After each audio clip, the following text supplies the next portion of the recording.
and welcome back to my channel, or welcome to my channel in the first place. Today we have Tamaki ex-listeners, so if you're in the live chat, be respectful to the moderators, otherwise let's go ahead and get into it. Tamaki pressed his forehead against the wall, relishing as the cold material soothed his burning skin. His mind was a tangled mess of thoughts and emotions, too much for the shy man to handle. Why did you have to be so incredibly wonderful, so beautiful?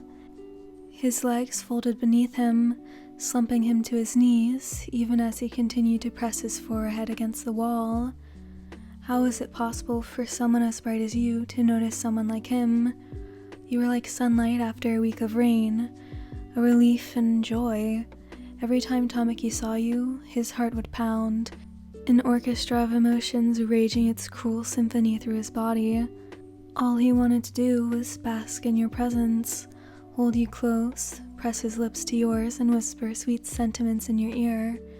But how was he supposed to do that when, after all these years you'd known each other, he could still barely hold a conversation with you? You were way out of his league. So why, oh why, did you even bother with him? It was torture, these emotions, pure heart-wrenching torture. Tamaki wanted nothing more than to disappear into the wall and escape from these strange feelings, but that would mean escaping from you too, and despite everything. Tamaki! Your lovely face appeared in his mind.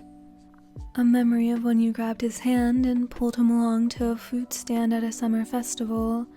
He remembered how hanging lanterns had made you appear heavenly in their low glow, and how all he'd been able to do was hold your hand and turn his bright, blushing face away from you. Picking himself up, Tamaki leaned against the wall for a moment before trudging back to the cafeteria. He would much rather endure this torture than be away from you. Letting out a long sigh, Tamaki tried to think of how he would explain his sudden disappearance. His stomach rumbled, unhappy with him for leaving immediately after class to clear his head instead of eating. He groaned in preparation for the scolding he was sure to get from you, Mirio and Najiri, for wandering off and not properly taking care of himself. Unnoticed, Tamaki made his way to the table the four of you usually sat at, and stopped in his tracks at the sight before him. Normally, Najiri and Mirio would sit on one side, while you and him would sit on the other, but apparently his absence had changed that arrangement. Mirio was sitting next to you, arm around your shoulders as he conversed with you animatedly. Tamaki couldn't hear what you were talking about, couldn't hear anything for that matter. The blood was rushing in his ears so quickly. A new, unfamiliar emotion bloomed in his chest, and he gripped the area above his heart as it began to ache. What was this feeling? He wanted to get Mirio the hell away from you, to stop touching you so much. His hands gripped into fists as he fought the instinctual urge to forcibly remove the other man, who was moving closer and closer as you two talked. Blood boiled. He thought of how easy it would be to tear you away from Mirio if he really wanted to, but before he could act on that, a huge wave of shame came over him. This was Mirio he was directing his hostility toward, the greatest friend he had ever had, and the person who was friendly to absolutely everyone.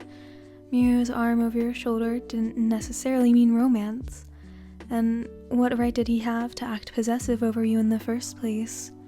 You weren't his, and you would probably never be, no matter how much it hurt him.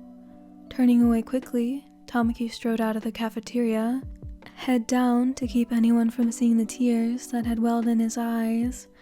Finally, finding a deserted hallway, Tamaki collapsed against the wall, pressing his palms into his eyes as the tears flowed freely down his face.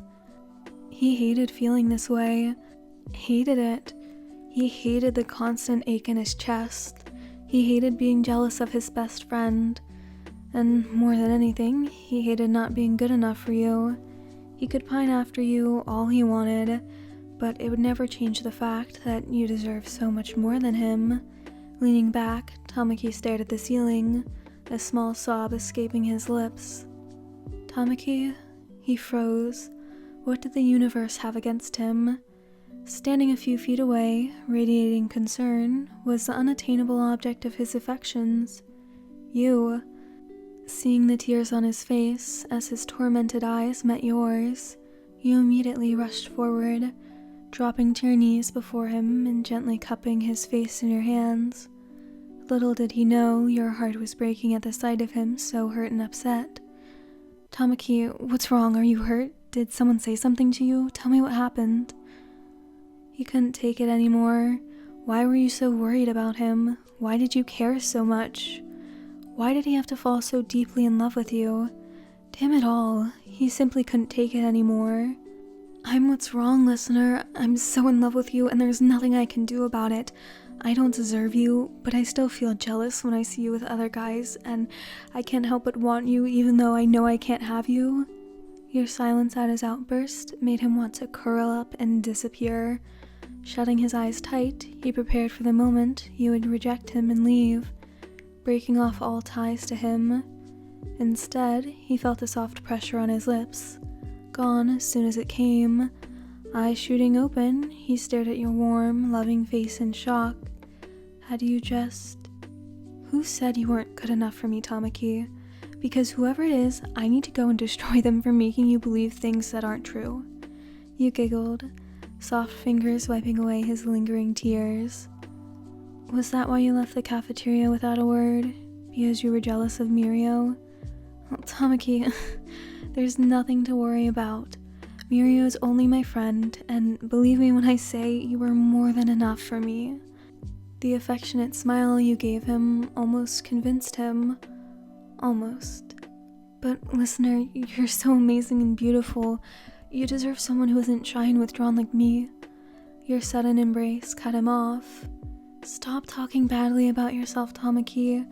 I love you so much. It hurts me to see you so upset and to hear you degrade yourself like this. Don't you see how wonderful you are? Don't you see everything I fell in love with? He couldn't believe what he was hearing. You love me? You want to be with me? He was almost afraid to ask. I love you, Tamaki. Of course I want to be with you. You pulled away and pressed your forehead to his, your sparkling eyes meeting his tenderly. He couldn't help the tears of relief and happiness that came next. There was still some lingering doubt after thinking the worst for so long, but slowly, surely, you would show him what you saw in him, what you fell in love with. Throwing his shyness to the wind, Tamaki leaned forward and kissed you tentatively. He felt you smile into the kiss before you reciprocated enthusiastically, wrapping your arms around his neck, even as he gently came around your waist, pulling you into him.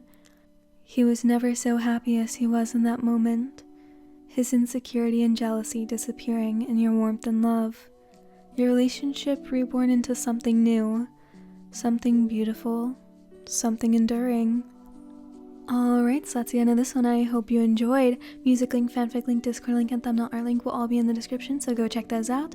Otherwise, I hope you have a great rest of your day, night, whatever, and I hope to see you in the next one. Goodbye!